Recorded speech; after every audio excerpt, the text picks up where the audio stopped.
as you have evolved in your work life, you would find situations when your individual purpose would not have would have been misalignment with the organizational purpose where you were working. Yeah, and absolutely. You had scenarios, and would you mind sharing Sure. the challenges? Yeah, I think so. I worked for 10 years at Department of Corrective Services, which is where I really got exposed to the prison population and understood, we have so much more in common with each other than difference. And a lot of people, they're, a fortnight away from a paycheck, meaning they're homeless, or there are mental health issues, family and domestic violence issues. So I felt very aligned with that as I got more exposed to it, thinking it's a social justice issue that needs to be amended or addressed.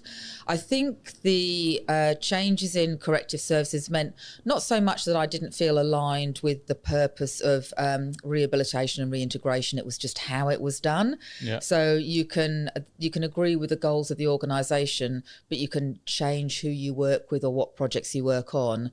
So where, particularly in corrective services, the pendulum does swing from rehabilitation and reintegration through to custody and containment and backwards and forwards. So depending on the political flavour of the day, or depending if there's something in the news or if there's been an escape from a prison or something, it tends to go right back to punitive. When people are feeling good, it's more supportive.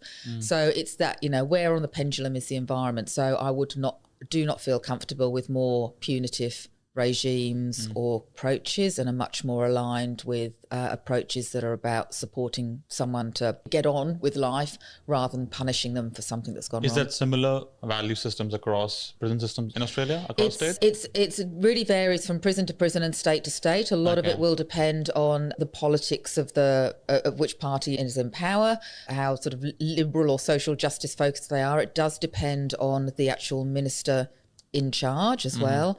So as an example, when I was working at Corrective Services, there was one particular minister who was very bold, very focused on setting up possibly one of the world's most innovative prisons for women, which was a pre-release centre.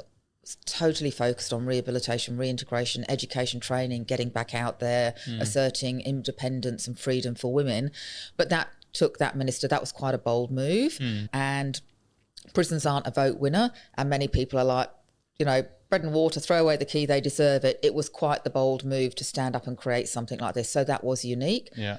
Being with that, felt thoroughly aligned with that. But at a different prison, different set of circumstances, different minister, different prison superintendents, it's a whole different world. And suddenly you feel very adrift from the purpose.